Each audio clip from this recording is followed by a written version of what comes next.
Good afternoon. That's better. My name is Neville Mikey. I'm the CEO of an investment promotion agency within my country, South Africa. I just want to start off by saying we've had an interesting panel here earlier that spoke obviously about opportunities within the African continent. And I had prepared a presentation, but I was informed that we don't have the facility for that. So I'm just going to speak a little bit about my region in South Africa called KwaZulu-Natal. I'm just trying to get to my notes here because I had to convert my presentation to a few notes. Ladies and gentlemen, my region is called KwaZulu-Natal. Now, South Africa, just to orientate you, you have the African continent, and within the African continent, there's 55 countries, depending on who you talk to, by the way. There's 55 countries on the African continent, and Africa is not a single country. So I'm always flustered when I hear some of my colleagues talking about Africa and say I'm from Africa and representing the continent, but just for me to fly from South Africa to Egypt is a 7-hour flight.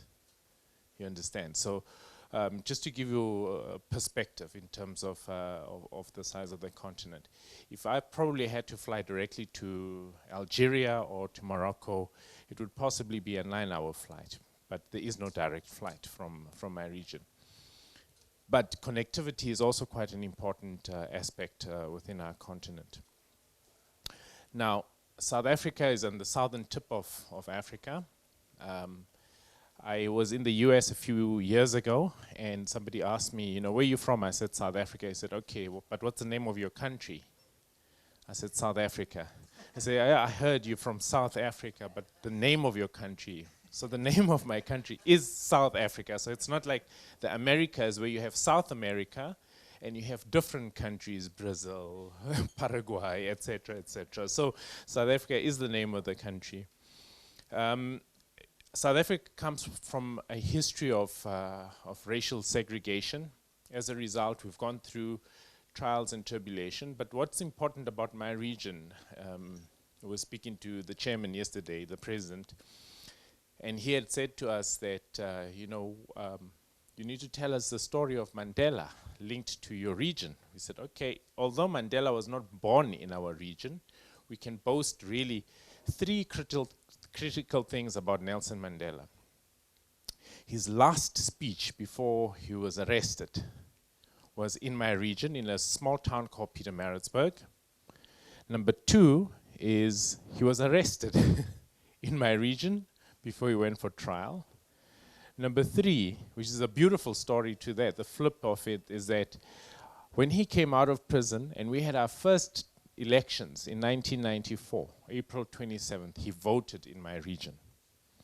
And after he voted, he went to the graveyard of the first president of the African National Congress, John Langalibalele Dube, and he said at the graveyard, after he voted, he went straight to the graveyard and he said, Mr. President, I can now officially report that South Africa is free.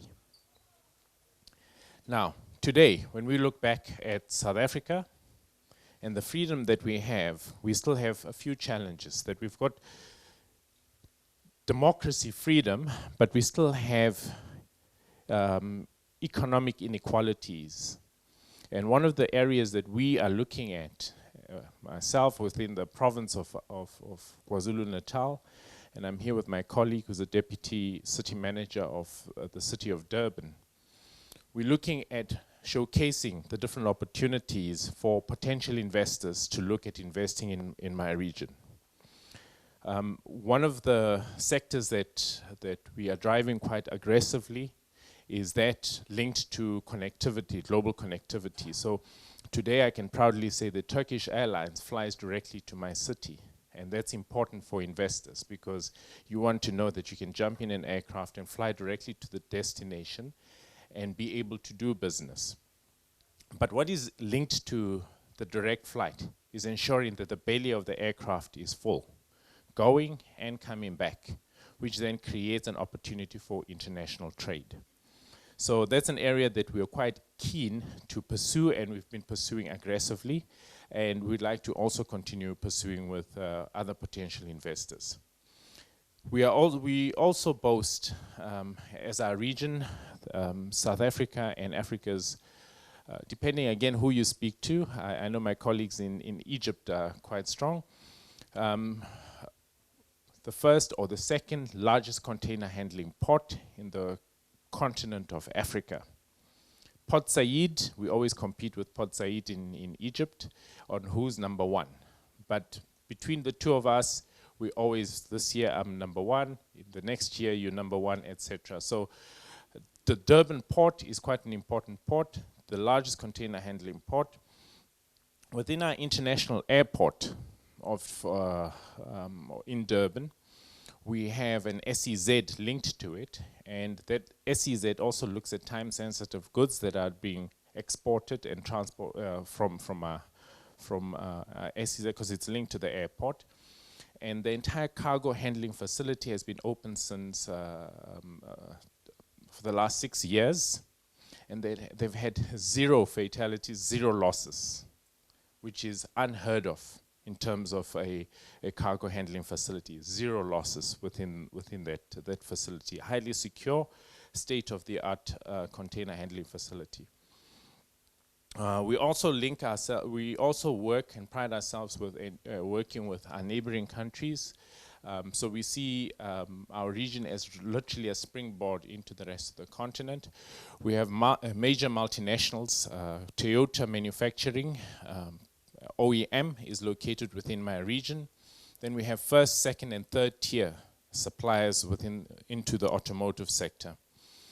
Tourism and tourism development is also quite critical within our area. We are known as the playground of South Africa in terms of tourism.